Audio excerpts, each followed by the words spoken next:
every weapon you see? Brotherhood of Steel. Better stay out of good neighbor. All I'm saying. Hi. Oh, a new face walks into my store. And you're not even screaming yet. Very polite. You let me know if anything catches your fancy. I'll take a look, sure. Remember, no returns, exchanges, or death threats.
Look alive.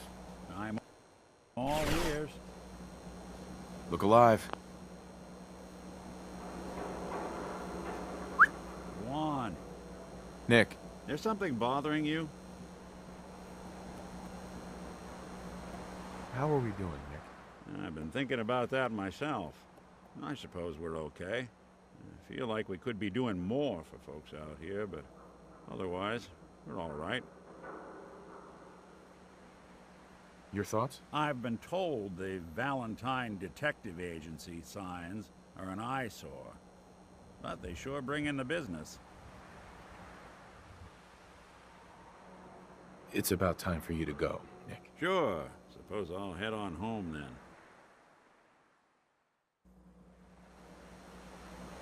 Nick. Time to hit the road? You interested in traveling together? Sure. Could be fun.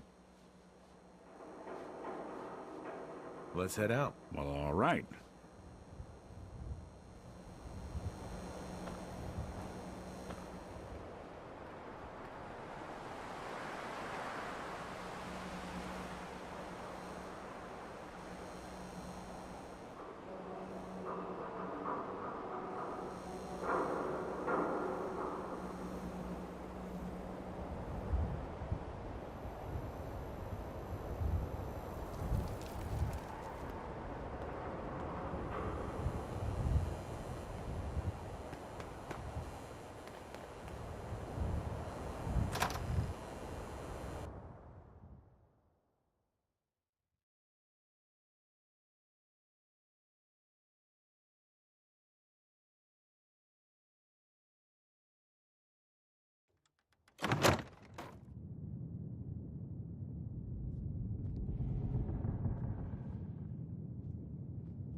Well, well, Mr. Valentine.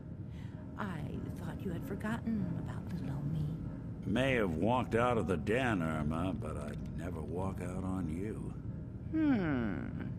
Amari's downstairs, you big flirt.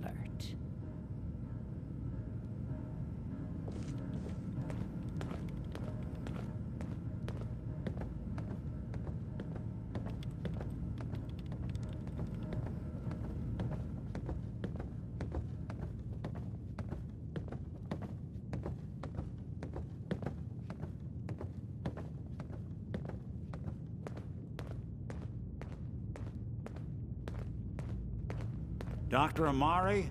Yes? I take it this isn't a social call.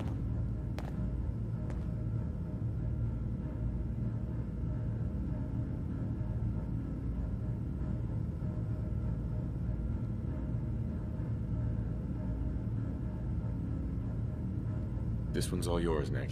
We need a memory dig, Amari, but it's not gonna be easy. The perp, Kellogg, is already cold on the floor. Are you two mad? Putting aside the fact that you're asking me to defile a corpse, you do realize that the memory simulators require intact, living brains to function. Please. Nick told me you're the only one who can make this work. This dead brain had inside knowledge of the Institute, Amari. The biggest scientific secret of the Commonwealth. You need this, and so do we. Fine. I'll take a look. But no guarantees. Do you have it with you? Here's what I could find. What's this? This isn't a brain. This is... Wait. That's the hippocampus. And this thing attached to it? A neural interface? Those circuits look awfully familiar. I'm not surprised. From what I've seen, all Institute technology has a similar architecture.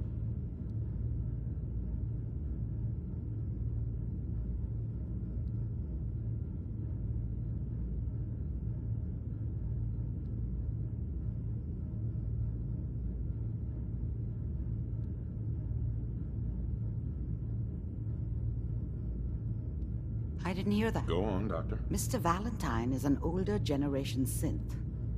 But Institute technology being what it is, the brain implant could fit him. But that's an incredible risk to take. We're talking about wiring something to his brain. Don't worry about me, Amari. I'm well past the warranty date anyway.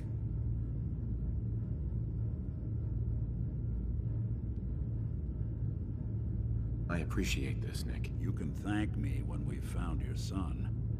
All right, let's do this. Whenever you're ready, Mr. Valentine, just sit down. If I start cackling like an old grizzled mercenary, pull me out, okay? Let's see here. I need you to keep talking to me, Mr. Valentine. Any slight change in your cognitive functions could be dire. Are you feeling any different? There's a lot of flashes. Static. I can't make sense of any of it, Doc. That's what I was afraid of. The mnemonic impressions are encoded. It appears the Institute has one last failsafe. There's a lock on the memories in the implant. Is Nick gonna be okay? Yes, the connections appear to be stable. Hopefully it'll be as simple as unplugging the implant once we're done. But that doesn't get around the current problem. The memory encryption is too strong for a single mind. But what if we use two? We load both you and Mr. Valentine into the memory loungers. Run your cognitive functions in parallel. He'll act as a host, while your consciousness drives through whatever memories we can find. All right. Let's get started. Just sit down over there, and keep your fingers crossed. See you on the other side.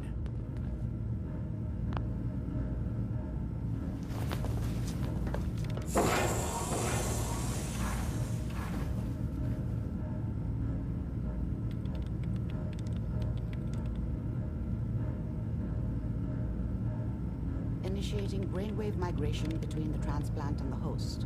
Mnemonic activity coming from the transplant. It's degenerated, but it's there. We're going to load you into the strongest memories we can find. They might not be stable. Just hold on.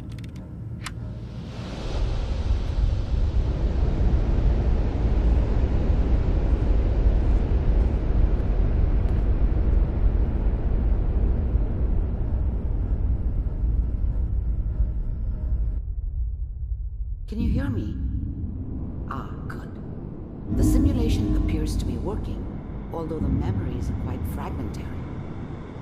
I'll try to step you through the intact memories and hope we find one that gives us some clue to the Institute's location.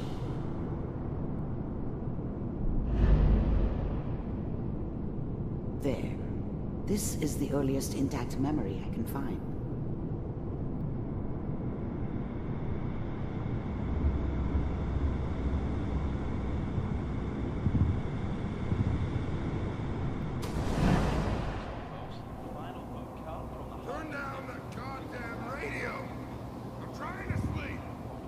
Remember, you are experiencing these memories as Kellogg. This may prove disorienting at first. Mom knew how it was. She wasn't soft, but she loved me in her way. And she protected me from Dad. That cost her more than a few beatings. I never knew what happened to her after I left. I didn't want to know. Not then. I was such a dummy back then. What did I know about how the world worked? I think now she wanted me to kill him. I should have. Instead, I ended up running away. I told myself I wanted to find somewhere out from under the thumb of the NCR and all their rules. But really, I was running from the guilt of not protecting her from Dad. Yeah, it doesn't matter now, though.